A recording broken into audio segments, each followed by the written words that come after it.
drive back to Millhaven always smells like pine and old asphalt. I don't know why I noticed that this time more than any other time. Maybe because I'd spent the last 3 years breathing recycled hospital air and antiseptic corridors. My hands were on the wheel and the radio found a country station without me touching the dial, and I thought, okay, I can do this. I hadn't been back since Christmas 2 years ago. The kind of Christmas where everyone is too careful with their words, and the silences between sentences are louder than the sentences themselves. My stepmother, my dad's wife, Patricia, has a way of filling silence that makes you wish it had stayed empty. I pulled into the gravel driveway just after noon. My dad's truck was there. Patricia's white SUV was there. A third car I didn't recognise, which meant she'd invited people, which meant this was already not what I thought it would be. The front door opened before I even got to the porch.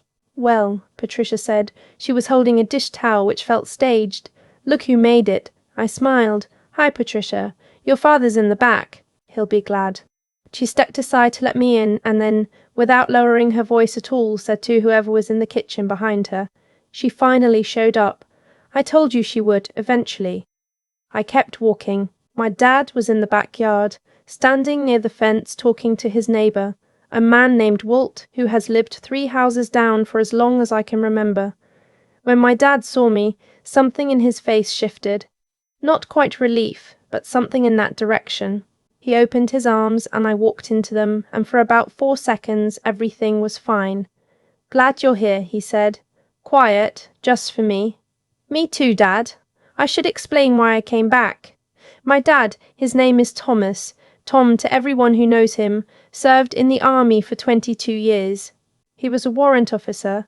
He did 2 tours in the Gulf and 1 in Afghanistan, and came home each time quieter than he left, the way men from that generation do, the way they were taught to. He never talked about what he saw.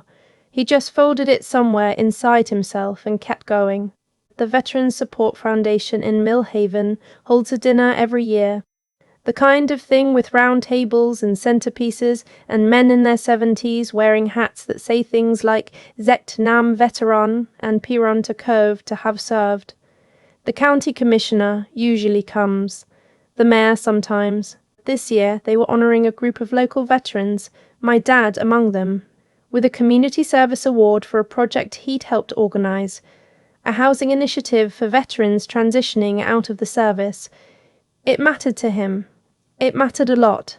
He called me 6 weeks before to tell me about it. His voice had that careful quality it gets when he's trying not to sound like something means too much to him. I told him I would be there. I didn't tell him what I had been doing for the past 3 years. Not all of it. I told him I was working in healthcare. I told him I had taken a position in research.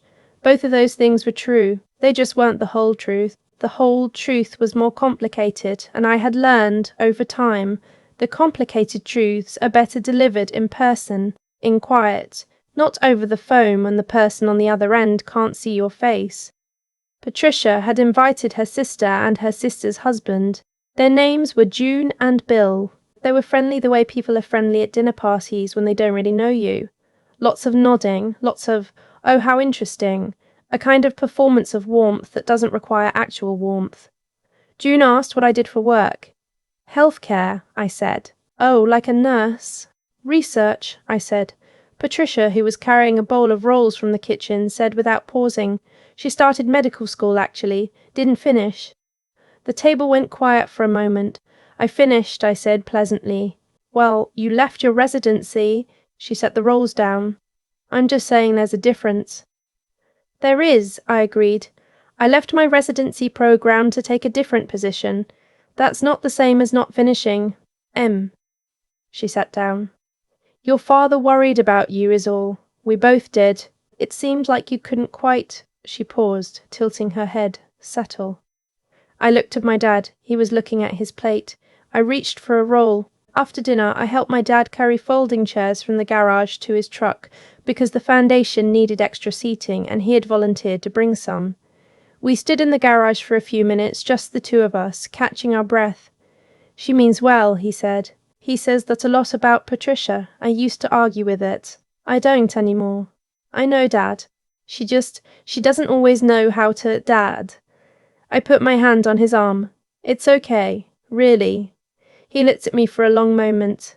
You look good. Different. Settled. I laughed a little.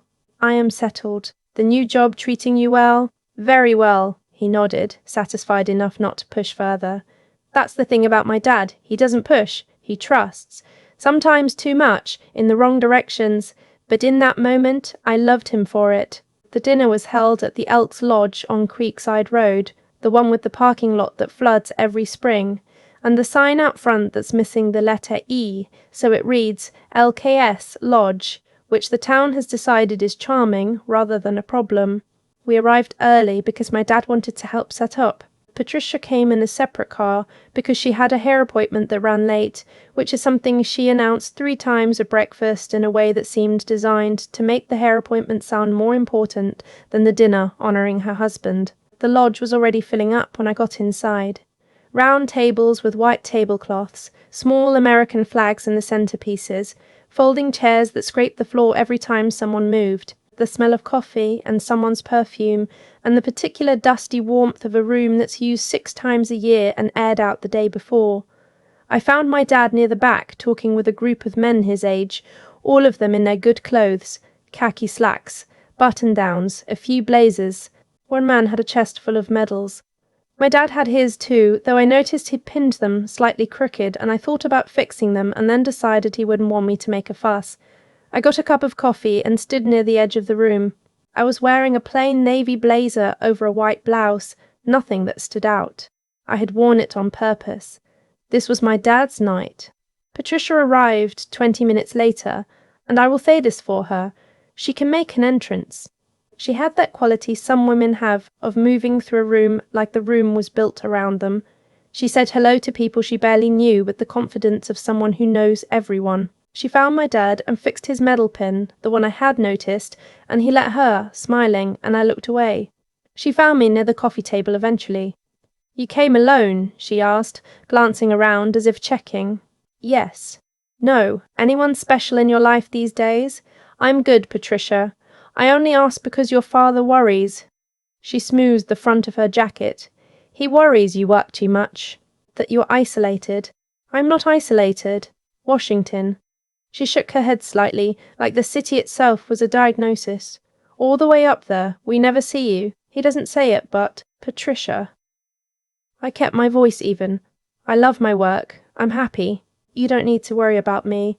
She looked at me for a moment with an expression I had seen many times before, the particular expression of someone who has decided your happiness is actually denial.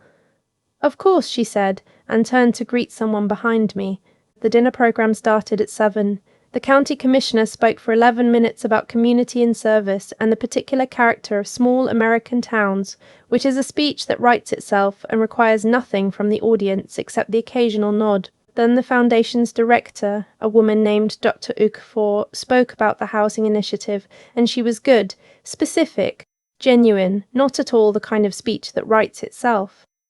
They called the honorees up one by one. When they called my dad's name, I watched him walk to the front of the room, straight-backed, deliberate, the way he always moves in public, and I felt something press against the inside of my chest. He shook hands with the commissioner. He accepted a plaque. He said thank you into the microphone, short and quiet, and sat back down. I was so proud of him, I couldn't fully look at him. Patricia leaned across the table toward June and said, loud enough that I could hear, he would have made general if he'd stayed in. Everyone always said so. I stared at the centerpiece. After the formal program, the room shifted. Chairs pulled back, people circulating, the bar in the corner opened up. A small group of musicians in the far corner started playing something soft and instrumental that nobody was listening to, but everyone appreciated. I was getting a second cup of coffee when I heard Patricia behind me, talking to a woman I didn't know. Her original plan was Johns Hopkins, Patricia was saying. I didn't turn around. Surgery. She was going to be a surgeon, but some people are better at starting things than finishing them. She's doing research now. Some kind of government contract thing. We don't fully understand it, honestly. A small laugh. Thomas tries to explain it, but it's vague. The other woman murmured something sympathetic. She's a good girl, Patricia continued, which is the thing people say when they've just said something unkind and need to soften it. Just never quite landed, you know. 31 years old and still figuring it out. I poured my coffee. I put the carafe back down. I walked away. I found a quiet spot near the hallway that led to the back offices. There was a framed display on the wall, black and white photographs of the lodge from the 1950s, men in suits and hats, the building looking newer and stranger at the same time. I stood there and looked at the photographs and breathed.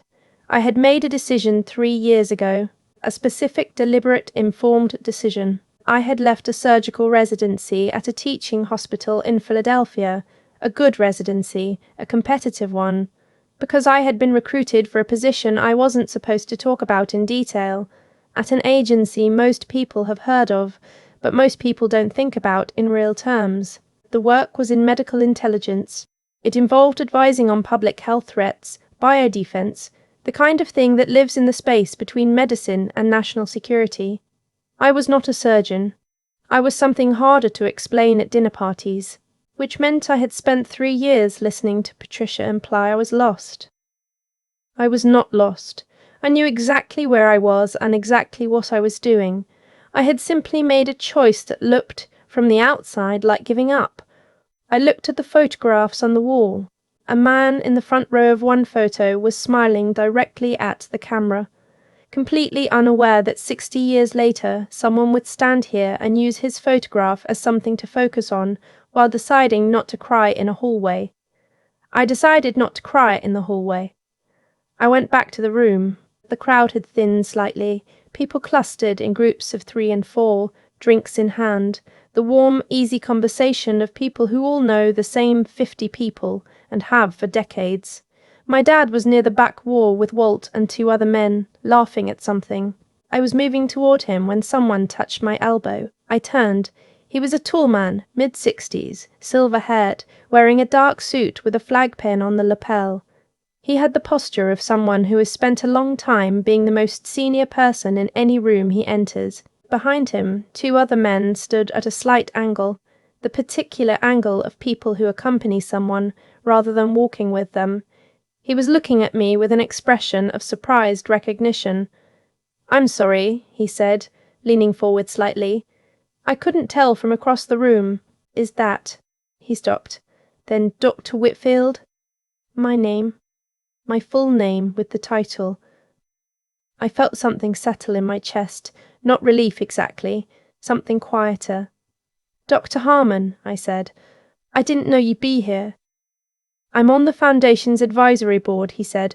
"Have been for years. My father-in-law served in Korea." He shook my hand, a firm, 2-handed handshake. "What are you doing in Millhaven?" I didn't think. "My father's one of the honorees tonight." Something shifted in his expression. "A recalibration. Thomas Whitfield." He said it slowly. "That's your father. Yes." He shook his head slightly, the way people do when a coincidence is too neat to feel entirely like coincidence. "I've been working with your office on the preparedness framework since March. Your team—" He paused. "Your team probably saved us 18 months. The team deserves that," I said. "I'll tell them." He was still holding my hand. He released it, then, in a gesture that I think was entirely instinctive, the way some habits are so deep they don't wait for conscious thought. He straightened slightly and gave a formal nod. Not quite a military salute, but something in that register. The acknowledgement of one professional to another, in the particular language of people who understand what the work actually costs. "It's an honor," he said simply, "genuinely." I heard a sound behind me. I turned. My dad was standing 6 feet away. Walt was beside him. Patricia was beside Walt, and Patricia's face was doing something I had never seen it do before, a kind of collapse, like a building that loses one load-bearing wall and takes a moment to realize what's happening to it. Dr. Harmon looked over my shoulder and registered my dad. "You must be Thomas," he said, extending his hand. "Your daughter is one of the most important people in a room that most people will never know exists. You should be extraordinarily proud." My dad shook his hand. He looked at me. His eyes were bright. I am, he said. He had to clear his throat to get even that much out. I am. Patricia didn't say much after that. She made conversation with June, who had arrived late and missed the exchange entirely, which meant Patricia had to decide whether to explain it or not. From what I could see, she was deciding not. I didn't feel triumphant. I want to be clear about that. I didn't feel like I had won anything. What I felt was something smaller and more specific, the particular relief of a thing that has been true for a long time, finally becoming visible. Dr. Harmon stayed for another hour. He talked to my dad for a long time, standing near the back wall, and I watched my dad's posture change over the course of that conversation. He got taller somehow, more settled, like something he had been holding at a slight lean finally found its level. At one point my dad looked across the room at me. I gave a small shrug. I didn't know how to bring it up. He laughed, actually laughed, quietly, shaking his head. We drove home separately. I sat in my car in the parking lot for a few minutes after everyone else had left, listening to the engine tick and cool. The pine smell was back, or maybe it had never left, and the sky was very dark and very clear the way small town skies get when you're far enough from the lights. My phone buzzed. A text from my dad. Proud of you. Have been for a long time. Should have said so.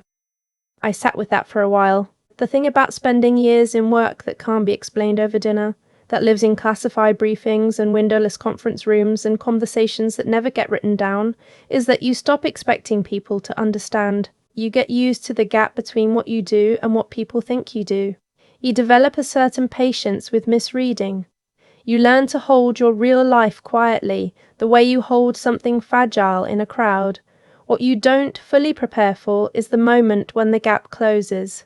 When someone who has been looking at a shadow of you suddenly sees the shape that's been casting it. My dad had worried about me for 3 years. He had trusted Patricia's reading of me, or at least, he hadn't been able to argue with it, because he didn't have the information to argue with. He had heard she left her residency, and couldn't fill in what came after because I hadn't given him the words. That was on me. I know that. I typed back. I know you have. Me too. The drive out of Millhaven the next morning was easier than the drive in. I don't know why that surprised me. The pine smell was still there. The same radio station, the same long stretch of state highway going flat in both directions. But the car felt lighter. That's the only way I can put it. Patricia had made coffee before I left. She'd set a cup on the counter without saying anything, and I had taken it without saying anything, and we had stood in the kitchen for a moment in a silence that was different from the other silences. Less heavy. Not resolved. We don't have the kind of relationship that resolves, but different. My dad walked me to my car. He hugged me the way he used to when I was little, and he was leaving on deployment. The kind of hug that's trying to say everything it can't say out loud. Come back sooner, he said. I will. And he stopped. Star-tired again. Next time, tell me more. I looked at him. Some of it I can't. I know. He nodded. Tell me what you can. I drove for 3 hours before I stopped for gas. At the gas station, there was a man wearing a hat that said Desert Storm Veteran, and I thought about my dad, and I thought about the room at the Elks Lodge, and I thought about the way Dr. Harmon had said one of the most important people in a room that most people will never know exists, not a surgeon, not something that fits into a sentence at a dinner table. Something else. Something that required the long way around. I got back in the car. The radio found the next station. I kept driving. I knew where I was going. I had always known. I've thought a lot about why I didn't just tell them. My dad, Patricia, any of them. The easy answer is that some of my work is classified, and I genuinely couldn't spell it out over pot roast on a Sunday afternoon. That's true, but it's not the whole truth. The whole truth is that I had gotten used to not being believed. Not dramatically, not in any way that made for a good story, just quietly, incrementally, over years of small comments and tilted heads and the particular tone Patricia uses when she says, "Of course," and means something else entirely. At some point I stopped offering explanations because explanations had started to feel like begging. and I refused to beg for credit I had already earned. That's not virtue, I want to be clear about that. There's a version of staying silent that comes from patience and dignity, and there's a version that comes from exhaustion. Mine was mostly exhaustion. I was tired of performing my own life for an audience that had already decided what the performance meant. What I didn't expect was what the silence actually did over time. Patricia filled it. She filled it with a story that made sense to her, a daughter who couldn't finish what she started, a career that didn't add up, a life that looked, from the outside, like a series of half measures.